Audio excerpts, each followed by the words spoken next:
ಬಾಲರಾಮನಿಗಾಗಿ ತಯಾರಾಗ್ತಾ ಇವೆ ವಿಶೇಷ ತುಳಸಿ ಮಾಲೆ. ಅಯೋಧ್ಯೆ ರಾಮಲಲ್ಲಾ ಪ್ರಾಣ ಪ್ರತಿಷ್ಠಾಪನೆಗೆ ಕೌಂಟೌನ್ ಈಗ ಆರಂಭವಾಗಿದೆ. ರಾಮನಿಗೆ ಪ್ರಿಯವಾಗಿರುವಂತಹ ಗಿಡ ತುಳಸಿ ಮಾಲೆಗೂ ಕೂಡ ಈಗ ಭರದ ಸಿದ್ಧತೆ ನಡೀತಾ ಇದೆ. ಮಾಲೆಗಾಗಿ ಗುಜರಾತಿನಿಂದ ತುಳಸಿ ಬೀಜವನ್ನ ಕನ್ನಡಿಗರು ತರಿಸಿರ್ತಾರೆ. ಸೆಪ್ಟೆಂಬರ್ನಲ್ಲೇ ತುಳಸಿ ಗಿಡ ನೆಡೋದಕ್ಕೆ ಪ್ರಾರಂಭ ಕೂಡ ಮಾಡಿರ್ತಾರೆ. ಭಕ್ತರ 3 ತಿಂಗಳ ಪರಿಶ್ರಮಕ್ಕೆ ಜನವರಿ 22ಕ್ಕೆ ಫಲ ಸಿಗಲಿದೆ. ಯಾವುದೇ ಅಪೇಕ್ಷೆಗಳಿಲ್ಲದೆ ರಾಮನಿಗೆ ಈ ತುಳಸಿ ಮಾಲೆಯನ್ನ ಅರ್ಪಿಸೋದಕ್ಕೆ ಕನ್ನಡಿಗರು ಈಗ ರೆಡಿಯಾಗಿದ್ದಾರೆ.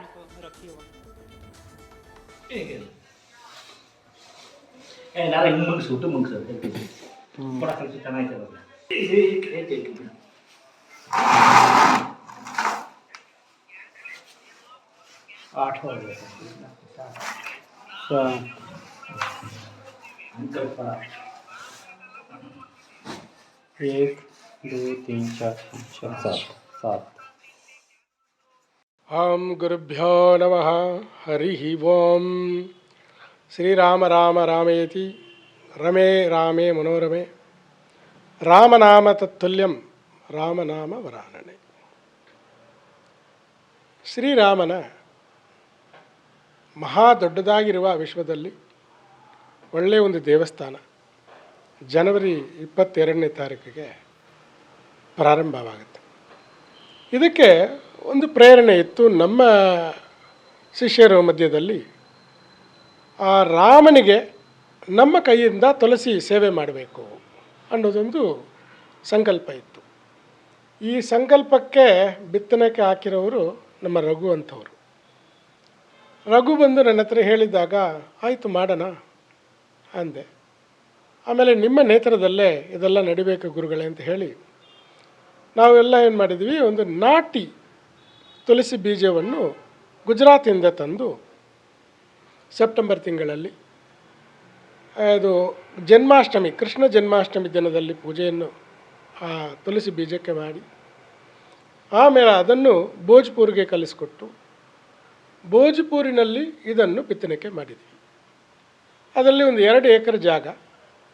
ಅದರಲ್ಲಿ ಒಬ್ಬರು ರೈತರು ಅಭಿಜಿತ್ ಸಿಂಗ್ ಅನ್ನೋರು ನಮ್ಮ ಶಿಷ್ಯರು ರಘುಗೆ ಭಾಳಷ್ಟು ಆತ್ಮೀಯರಾಗಿ ಅವರು ನನ್ನ ನೆಲವನ್ನು ಭೂಮಿಯನ್ನು ಒಂದು 2 ಎಕರೆ ಕೊಡ್ತೀನಿ, ನಾನೇ ಬಿತ್ತನೆಗೆ ಮಾಡಿ ಕೊಡ್ತೀನಿ, ಅದರಲ್ಲಿಂದ ಬೆಳೆಯುವ ತುಳಸಿಯನ್ನು ನಿಮ್ಮ ಸಂಕಲ್ಪ ಪ್ರಕಾರ ರಾಮನಿಗೆ ಹಾಕೋಣ, ನಾನು ನಿಮ್ಮ ಕೈ ಜೋಡಿಸ್ತೀನಿ ಅಂತ ಹೇಳಿ ಅವರು ನಮಗೆ ಭಾಳಷ್ಟು ಸಹಕಾರ ಕೊಟ್ಟರು.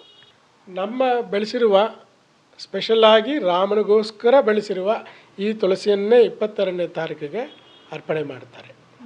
ಸೊ ಮತ್ತು ಅದು ಅವತ್ತು ಒಂದೇ ದಿನ ಮಾತ್ರ ಅಲ್ಲ, ಕಂಟಿನ್ಯೂಸ್ ಆಗಿ ಇಡೀ ವರ್ಷಗಳು ತುಂಬ ವರ್ಷಗಳು ಇದನ್ನು ನಡೆಸಬೇಕು ಅಂತ ನಮ್ಮ ಒಂದು ಸಂಕಲ್ಪ ಇದೆ.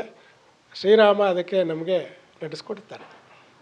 ನಮ್ಮ ಪೇಜಾವರ ಸ್ವಾಮಿಗಳಿಗೆ ನಮ್ಮ ಸಂಕಲ್ಪವನ್ನು ಹೇಳಿದಾಗ ಕೂಡಲೇ ಅವರು ಗೋಪಾಲ್ಜಿ ಅವರಿಗೆ ಕನೆಕ್ಟ್ ಮಾಡಿ ಕೊಟ್ಟರು. ಗೋಪಾಲ್ಜಿಯವರು ನಮಗೆ ಭಾಳಷ್ಟು ಸಹಕಾರ ಕೊಟ್ಟರು. ಹಾಗಾಗಿ ಗೋಪಾಲ್ಜಿಯವರೇ ಅದೆಲ್ಲ ನಿಂತು ಕೆಲಸಗಳು ಮಾಡುವವರು ಆ ರಾಮನ ದೇವಸ್ಥಾನಕ್ಕೆ. ಸೊ ಅವರ ಒಂದು ನೇತ್ರದಲ್ಲಿ ಅಲ್ಲಿ ಸಮರ್ಪಣೆ ಆಗೋಕ್ಕೆ ಅವರು ಅದನ್ನು ನೋಡಿಕೊಳ್ತಾರೆ. ಸೊ ಇಲ್ಲಿಂದ ಬೆಂಗಳೂರಿಂದ ನಾವು 3 ಜನಗಳನ್ನು ಹೂವು ಕಟ್ಟಕ್ಕೆ, ಈ ಒಂದು ತುಳಸಿ ಹಾರವನ್ನು ಮಾಡೋಕ್ಕೆ, ಅದನ್ನು ತಯಾರಿ ಮಾಡೋಕ್ಕೆ ಕಲಿಸ್ಕೊಟ್ಟಿದ್ವಿ. ಯಾಕೆಂದರೆ ನಮ್ಮ ಬೆಂಗಳೂರಿನವರು ಫ್ಲವರ್ ಡೆಕೋರೇಷನ್ ಮಾಡೋರೆಲ್ಲ ಭಾಳಷ್ಟು ಒಳ್ಳೆ ಪ್ರೊಫೆಷನಲ್ಲು. ತಿರುಪತಿಯಲ್ಲಿ ಹೋಗಿ ವೈಕುಂಠ ಏಕಾದಶಿ ದಿನ ಎಲ್ಲ ಅಲಂಕಾರ ಮಾಡಿದ್ದಾರೆ. ಭಾರಿ ದೊಡ್ಡ ದೊಡ್ಡ ದೇವಸ್ಥಾನಗಳಿಗೆ ಭಾರಿ ಒಳ್ಳೆಯ ವಿಶೇಷ ದಿನಗಳಲ್ಲಿ ಅಲಂಕಾರ ಹೆಚ್ಚಿಗೆ ಚೆನ್ನಾಗಿ ಮಾಡಿದ್ದಾರೆ. ಸೊ ಅಂಥ ಪ್ರೊಫೆಷನಲ್ಸು 3 ಜನವನ್ನು ನಾವು ಬೆಂಗಳೂರಿಂದ ಫ್ಲೈಟ್ ಟಿಕೆಟ್ ಕೊಟ್ಟು ಕಲಿಸ್ಕೊಟ್ಟಿವಿ. ಅವರು ಹೋಗಿ ಅಲ್ಲಿ ಲೋಕಲಲ್ಲಿ ಅಲ್ಲಿ ಭೋಜ್ಪುರದಲ್ಲಿ ತುಳಸಿಗಳೆಲ್ಲ ಕಿತ್ತು ಹಾರ ಮಾಡ್ತಾ ಇದ್ದಾರೆ. ಅದನ್ನು ನೀವು ವಿಡಿಯೋ ಕಳಿಸಿದ್ದಾರೆ, ಅದನ್ನು ತೋರಿಸ್ತೀನಿ. ಸೊ ಅವರು ಅದನ್ನು ಕಟ್ತಾ ಏನಾಗುತ್ತೆ, ಲೋಕಲಲ್ಲಿ ತುಂಬ ಪ್ರಸಿದ್ಧಿ ಆಯಿತು. ಸೊ ಎಲ್ಲಿಂದ ಬಂದಿದ್ದಾರೆ, ಏನು ಮಾಡ್ತಾ ಇದ್ದಾರೆ ಅಂತ ಕೇಳಿದಾಗ ಲೋಕಲ್ TV ಚಾನಲ್ಸು ಮತ್ತು ಲೋಕಲ್ ನ್ಯೂಸ್ ಪೇಪರ್ಗಳಲ್ಲಿ ಎಲ್ಲ ಸುದ್ದಿ ಆಯಿತು. ಅದು ಆ ಸುದ್ದಿಯನ್ನು ಕಳಿಸ್ಕೊಟ್ಟಿದ್ದಾರೆ, ನೋಡಬಹುದು. ಸೊ ಇವರು ಇದನ್ನು ಕಟ್ಟಿ ಅಯೋಧ್ಯಕ್ಕೆ ಕಳಿಸ್ತಾರೆ. ಅದಕ್ಕೆ ಅವರು ಕೆಲಸ ಮಾಡ್ತಾ ಇದ್ದಾರೆ. ಅಯೋಧ್ಯೆಯಲ್ಲಿ ಈಗ 15ನೇ ತಾರೀಕಿಂದ ಕಳಿಸ್ತಾ ಇದ್ದೀವಿ. 22ನೇ ತಾರೀಕಿಗೆ ವಿಶೇಷವಾದ ಮಾಲೆಯನ್ನು ಮಾಡಿ ಆವತ್ತಿಂದ ಕಂಟಿನ್ಯೂಸ್ ಆಗಿ ನಮ್ಮ ತುಳಸಿ ಹಾರ ರಾಮನಿಗೆ ಅರ್ಪಣೆ ಆಗುತ್ತೆ. ಅದರಲ್ಲಿ ನಾವು ತುಂಬ ಚರ್ಚೆ ಮಾಡಿದ್ದೀವಿ ಇದ್ರ ಬಗ್ಗೆ. ಯಾಕಂದರೆ ದೊಡ್ಡ ದೊಡ್ಡ ಹಾರಗಳೆಲ್ಲ 5 ಅಡಿ ಮೂರ್ತಿಗೆ ಹಾಕೋಕ್ಕೆ ಅದು ಎಷ್ಟು, ಒಂದು 2 ಇಂಚಲ್ಲಿ ಅಗಲ, ಉದ್ದ ಒಂದು 4.5 ಅಡಿ, ಅದಿದ್ದರೆ ಮೊಳಕಾಳಿಗಿಂತ ಸ್ವಲ್ಪ ಕೆಳಗಡೆ ಬರುತ್ತೆ. ಈ ಅಳತೆ ಎಲ್ಲ ನಾವು ತಗೊಂಡು ಅದ್ರ ಪ್ರಕಾರ ಅವರಿಗೆ ಇನ್ಸ್ಟ್ರಕ್ಷನ್ ಕೊಟ್ಟಿದ್ದೀವಿ. ಅದಕ್ಕೆ ಒಂದು ಸ್ಯಾಂಪಲ್ ಫೋಟೋಸ್ ಎಲ್ಲ ಕಲಿಸ್ಕೊಟ್ಟಿದ್ದೀವಿ, ಅದೇ ಥರ ಮಾಡ್ತಾರೆ. ಈ ತುಳಸಿಯ ವಿಶೇಷ ಯಾಕಂದರೆ ತುಳಸಿ ಫಾರಮ್ ತಲೆ ಇದೆ, ನಾಟಿ ತಲೆ ಕೂಡ ಇದೆ. ನಾರ್ಮಲ್ ಆಗಿರುವ ಬೆಳೆಯುವ ತುಳಸಿ ಇದೆ, ಕೃಷ್ಣ ತುಳಸಿ ಕೂಡ ಇದೆ. ಸೊ ಈ ಕೃಷ್ಣ ತುಳಸಿ ಇದೆಯಲ್ಲ ಅದರದ್ದು ವಿಶೇಷ. ಈಗ ನಾವು ನೋಡಿ ಆ ಬೀಜಗಳು ಬಂತು, ನಾಟಿ ತುಳಸಿ ಬೀಜಗಳು ಬಂತು. ನಾವು ಪೂಜೆ ಮಾಡಿದ್ದು ಕೃಷ್ಣ ಜನ್ಮಾಷ್ಟಮಿ ದಿನ 7th ಸೆಪ್ಟೆಂಬರ್ ಪೂಜೆ ಮಾಡಿದ್ವಿ. ಆಮೇಲೆ ಅಲ್ಲಿಗೆ ಹೋಗಿ ಅದನ್ನು ಬಿತ್ತನೆಗೆ ಆಗಿದ್ದು ನವರಾತ್ರಿ ದಿನದಲ್ಲಿ. ಸೊ ಇದೆಲ್ಲ ಎನರ್ಜಿ, ಕಾಸ್ಮಿಕ್ ಎನರ್ಜಿ, ಭಗವಂತನ ಶಕ್ತಿ ಪ್ರತಿಯೊಂದು ಘಟನೆಯಲ್ಲೂ ಜೊತೆಯಲ್ಲಿ ನಮ್ಮಲ್ಲಿ ಬರ್ತಾ ಇತ್ತು.